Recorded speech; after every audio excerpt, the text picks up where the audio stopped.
Voilà, nous continuons et nous voulons d'abord définir les mots iniquité. Parce que dans la Bible, il y a les iniquités ou les péchés, c'est la même chose, donc plusieurs péchés. Et dans la Bible, il y a aussi l'iniquité au singulier ou un seul péché. Et ici, on nous parle de l'iniquité. Nous lisons Exode chapitre 20. Nous commençons à partir du verset 4. Tu ne te feras pas de sculptures sacrées, ni des représentations de ce qui est en haut dans les ciels, en bas sur la terre, et dans l'eau plus bas que la terre. Tu ne te prosterneras pas devant elles, et tu ne les serviras pas. Car l'Éternel, ton Dieu, je suis un Dieu jaloux. Je punis l'iniquité des pères sur les enfants jusqu'à la 3e et la 4e génération de ceux qui me détestent. Voilà, c'est dans cette écriture où on nous donne une définition exacte de l'iniquité. Donc l'iniquité, c'est la fausse adoration. Adorer un faux Dieu. Représenter Dieu par des sculptures et adorer ces sculptures. C'est ça l'iniquité, donc c'est la fausse adoration. Voilà. C'est comme quand Jésus-Christ mourait à la croix de Golgotha et que Pilate va présenter Jésus-Christ aux Juifs comme étant les rois. Les Juifs vont dire hôte, hôte. Nous n'avons de roi que César, c'est-à-dire ils rejettent la vraie adoration pour adorer un faux roi qui est César et rejeter le vrai roi, Dieu qui a créé toutes choses, visibles et invisibles. Donc, Israël commis l'iniquité, l'inique faute. Les rejets de la vraie adoration pour entrer dans une autre adoration qui est fausse. Voilà pourquoi Osée, là c'est dans le livre de Jean chapitre 19, et Osée chapitre 5 est en train de dire Israël, tu es tombé par ton iniquité. Quand est-ce qu'Israël t'est tombé? C'est quand il rejeta son Messie. Ça, c'est la chute d'Israël. Et il y a Actes des Apôtres aussi qui les confirme, dans Actes chapitre 15, à partir verset 13-14. Là, la Bible nous déclare qu'en ce moment, Dieu a jeté les regards vers les nations. Donc, Dieu a ôté ses regards à Israël, il a jeté ses regards vers les nations. Et parmi les nations, Dieu a choisi un peuple qui porte son nom. Et après quoi, Dieu retournera pour relever la tente de David qui est tombée. La tente de David dont on parle là, c'est Israël. Donc Israël est tombé. Mais il est tombé quand? Quand il a commis l'iniquité. Tu es tombé par ton iniquité. En rejetant la vraie adoration qui est Christ et choisi la fausse adoration qui est César. C'est dans ce sens-là. Voilà. Donc c'est dans ce sens-là que nous sommes en train en fait d'évoluer. Et Israël, en réalité, est le type d'Adam. Parce que nous allons voir aussi Adam, quand Adam a rejeté l'enseignement véritable. Dieu lui a dit, tu ne mangeras pas des fruits de l'arbre du bien de la connaissance. Le jour où tu en mangeras, tu mourras. Voilà.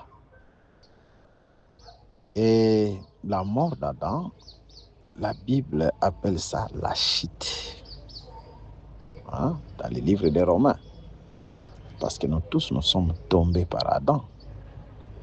Et nous sommes relevés par le dernier Adam qui est le Seigneur Jésus-Christ. Voilà. Donc, le fait qu'Adam est en train de rejeter l'enseignement véritable, il rejette Dieu, il rejette l'adoration. Parce que notre Dieu, c'est l'enseignement que nous confessons. Jean chapitre 1er, verset 1er. Au commencement était la parole. La parole était avec Dieu et la parole était Dieu. Voilà. Donc quand Adam rejette l'enseignement, il rejette Dieu. Et quand Adam tourne son oreille à la voix de la séduction, c'est-à-dire il change d'adoration, il entre dans une fausse adoration. Vous voyez? Et Adam était tombé par son iniquité. Voilà, c'est dans ce sens-là, en fait, que nous sommes en train d'évoluer. C'est ça, l'iniquité. Et dans l'iniquité, il y a les iniquités. Parce que quand Adam est tombé, parce qu'il a rejeté l'enseignement, c'est alors que nous tous nous sommes devenus des pécheurs par Adam. De même, nous disons que là où on rejette l'enseignement véritable, c'est une maison de pécheurs. Parce que c'est l'enseignement qui purifie. Vous êtes purs à cause de la parole que je vous annonçais. Jean chapitre 15. Voilà, là c'est une petite mise au point. Maintenant, remarquez, parce que nous sommes en train de parler de Babylone la Grande, qui est toute une plaine, et cette plaine-là, c'est Rome, la ville qui est bâtie, qui est entourée par 7 montagnes. Et aujourd'hui, cette plaine, c'est Rome religieuse, l'Église catholique romaine. Voilà. Parce qu'une ville symbolise tout un peuple. Vous voyez? C'est comme dans Galates chapitre 4, Dieu nous parle de la Jérusalem d'en bas, mais qui symbolise tout Israël. Et Dieu nous parle aussi de la Jérusalem d'en haut, qui symbolise l'Église, tout un peuple qui est l'Église corps. C'est comme ça que Dieu a écrit la Bible. Alors, mais il y a une précision qu'on veut donner.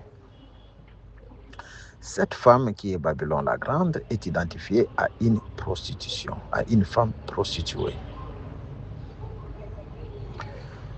La prostitution dont on nous parle, ce n'est pas une prostitution physique, c'est la prostitution d'abord spirituelle. Parce que Babylone, comme nous l'avons dit, ça veut dire la porte des dieux. Donc plusieurs dieux.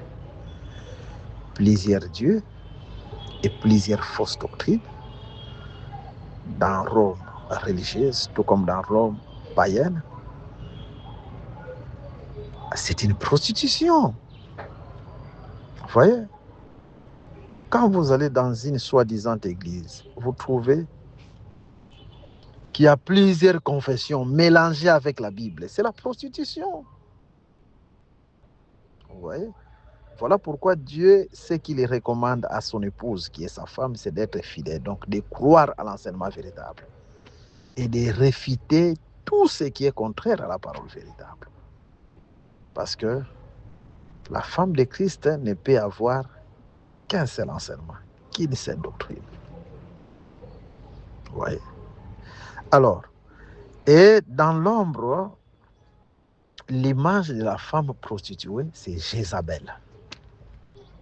C'est Jézabel qui est l'image de la femme prostituée. Nous prenons 2 Rois chapitre 9, verset 30, et puis nous allons prendre le verset 35. Jéhu entra dans Jézabel. Quand Jézabel l'a pris, elle se maquilla les yeux, s'embellit la tête et regarda par la fenêtre. Il y a beaucoup de choses qu'on peut dire ici. Le maquillage des yeux, c'est l'esprit de Jézabel. Une sœur en Christ ne peut pas se maquiller. S'embellir la tête, c'est la joute sur la tête, comme aujourd'hui l'esprit des mèches. En réalité, ce sont des filles de Jézabel. Et regarda par la fenêtre. Voilà, le verset 35, on partit pour l'enterrer, mais on trouva d'elle que les crânes, les pieds et les paumes de main. Voilà, quand Jézabel mourit, selon ces versets de la Bible, d'abord, ce sont les chiens qui l'ont mangé. Comment est-ce que Jézabel est morte? Jézabel était précipitée d'en haut vers en bas, donc une maison haute de la fenêtre jusqu'en bas, et les chiens l'ont mangé. Voilà, ça c'est l'ombre. La véritable Jézabel, qui est la femme prostituée, parce que Jézabel aussi c'est l'esprit de la prostitution. Si nous allons dans Apocalypse chapitre 2 verset 20, mais ce que j'ai contre toi, c'est que tu laisses faire Jézabel, cette femme qui se prétend prophétesse. Elle enseigne et égare mes serviteurs pour qu'ils se livrent à l'impudicité ou à l'immoralité sexuelle et mangent des viandes sacrifiées aux idoles. Mais c'est clair. La femme appelée Babylone la Grande, c'est une femme prostituée parce qu'elle est la réalité de Jézabel, l'esprit de Jézabel. Maintenant, vous allez voir la manière dont Jézabel était morte, c'est la même façon que cette femme sera précipitée, la femme d'Apocalypse chapitre 17. Parce que la Bible est claire. Allons lire les Saintes Écritures. Vous allez comprendre que les Saintes Écritures ne se contredisent jamais. Nous prenons Apocalypse chapitre 18, verset 2. Il cria d'une voix forte. Elle est tombée, Babylone la Grande. Qui est tombé de l'autre côté? C'est Jézabel. Jézabel était tombée, la précipitation. Elle est venue d'en haut jusqu'en bas.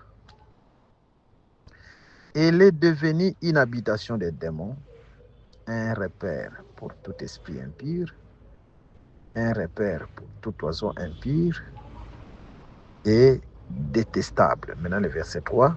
En effet, toutes les nations ont bu du vin de la fureur de sa prostitution. Les rois de la terre se sont livrés avec elle à l'immoralité. Et les marchands de la terre se sont enrichis grâce à la démesure de son X. Verset 20. Ciel, réjouis-toi à cause d'elle. Et vous les saints, les apôtres et les prophètes, réjouissez-vous car Dieu vous a fait justice en la jugeant. Voilà. Cette femme est jugée. Elle est jugée quand elle est précipitée, quand elle est tombée. C'est alors qu'elle est jugée. Selon cette écriture. Et je vous arrive avec une autre écriture qui donne encore une autre précision. Que Dieu vous bénisse.